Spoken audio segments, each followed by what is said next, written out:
La electrostática es la ciencia que estudia las cargas eléctricas en reposo, todo esto mediante un electroscopio. Y viendo desde este dispositivo se puede apreciar el comportamiento de las cargas, si se repelen, si se unen o cualquier otro tipo de comportamiento. Los dos personajes principales que se encargaron de descubrir estos comportamientos, posteriormente entenderlos y explicarlos al mundo, fueron Coulomb y Ohm, quienes pudieron comprender el comportamiento de las cargas.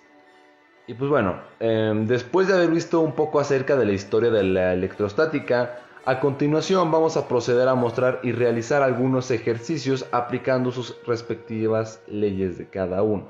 Vamos a comenzar con la ley de Coulomb. En la ley de Coulomb se analiza cómo se comporta la fuerza de atracción o repulsión de dos cargas. Estas cargas pueden tener diferentes valores por su medida de unidad, y esta unidad está representada por tres principales valores. N, que es igual al nano, que es igual a 1 por 10 a la menos 9 coulombs. M, que es igual a mili, que es igual a 1 por 10 a la menos 3 coulombs. Y M, que es igual a micro, que es igual a 1 por 10 a la menos 6 coulombs. También tenemos una constante que nos ayuda a determinar la fuerza, y esta constante tiene un valor de 9 por 10 a la 9 newton metro al cuadrado sobre coulomb al cuadrado.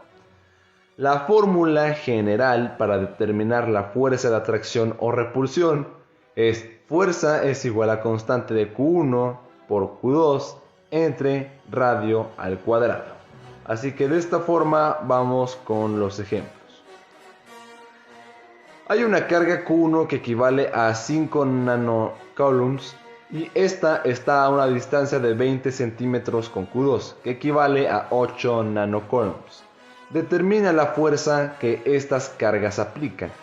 En este caso vamos a aplicar la fórmula general, que sería fuerza es igual a constante de Q1 por Q2 entre radio al cuadrado, que esto pasado a reemplazarlo a los términos que se tienen que reemplazar, sería fuerza es igual a 9 por 10 a la 9 newton metro al cuadrado sobre coulomb al cuadrado por 5 por 10 a la menos 9, recordemos que está elevada a la menos 9 ya que estamos hablando de nano, 5 por 10 a la menos 9 coulombs por 8 por 10 a la menos 9 coulombs sobre 0.2 metros elevado al cuadrado. Recordemos que tenemos que pasar los centímetros a metros, ya que en este caso estamos trabajando con metros. Una vez realizada la operación, nos da como resultado 9 por 10 a la menos 6 newtons. Esto quiere decir que hay una fuerza de atracción, ya que el resultado está en positivo. También en la ley de Coulomb no solo se puede calcular el comportamiento de dos cargas, también se puede calcular el comportamiento de tres cargas diferentes. Aquí el ejemplo.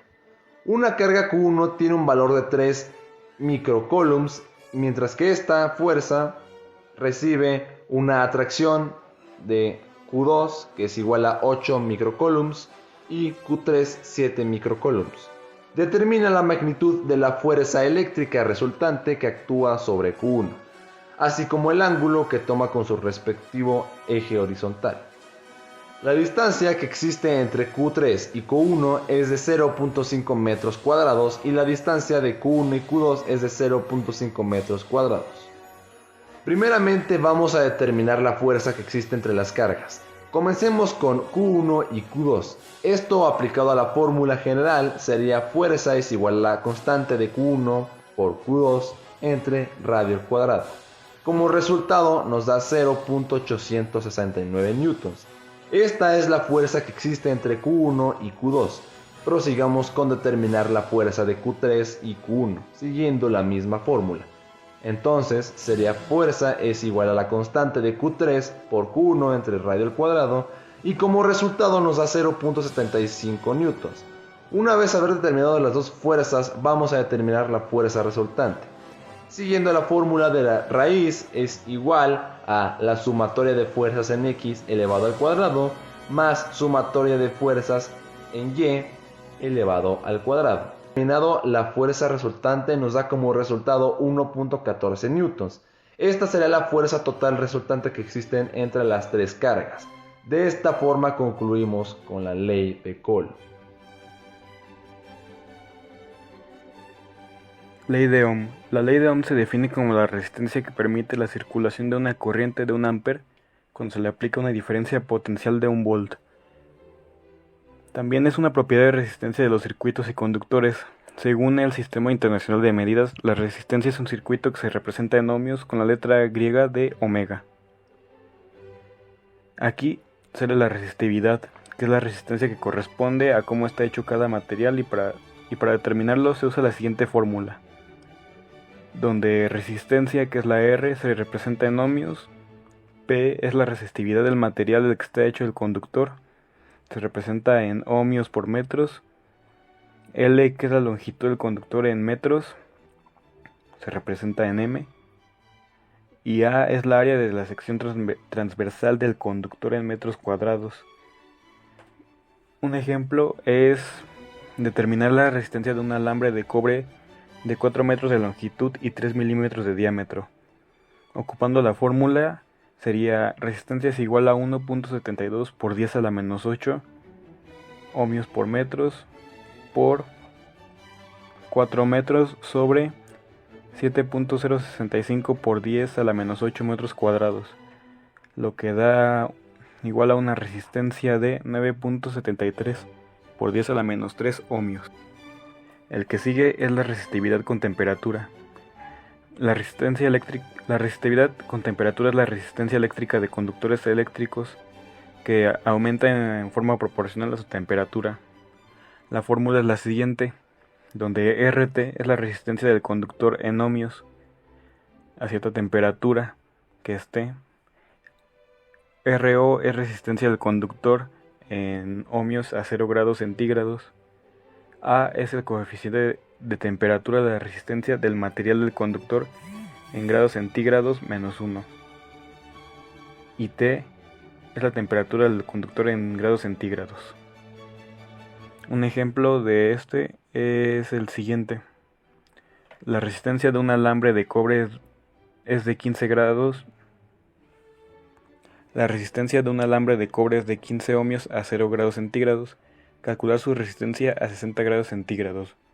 Ocupando la fórmula es RT es igual a 15 ohmios a 0 grados por 1 más 3.8 por 10 a la menos 3 por 60 grados centígrados, lo que da un resultado de 18.42 ohmios. El siguiente es resistencia eléctrica, que dice que si se mantiene una diferencia de potencial eléctrico entre los extremos de un conductor, se produce una corriente eléctrica. Para esto se ocupa la siguiente fórmula, donde R es resistencia, sus unidades son ohmios, V es el voltaje y sus unidades es V, que son volts, y la I, que es intensidad, que sus unidades son amperes.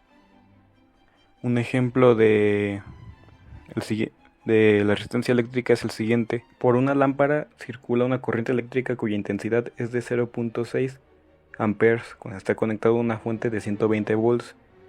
Determina la resistencia de la lámpara. Entonces, resistencia es igual a 120 volts sobre 0.6 amperes, lo que es igual a 200 ohmios. Y al final, los circuitos eléctricos. Con los circuitos eléctricos sucede algo muy interesante, que es que varias cargas alrededor de un circuito con su resistencia e intensidad funcionando en el mismo circuito. En este se divide en dos, circuito en serie y circuito en paralelo. El circuito en serie es un circuito con resistencias que pasan por todos sus lados, como muestra la imagen.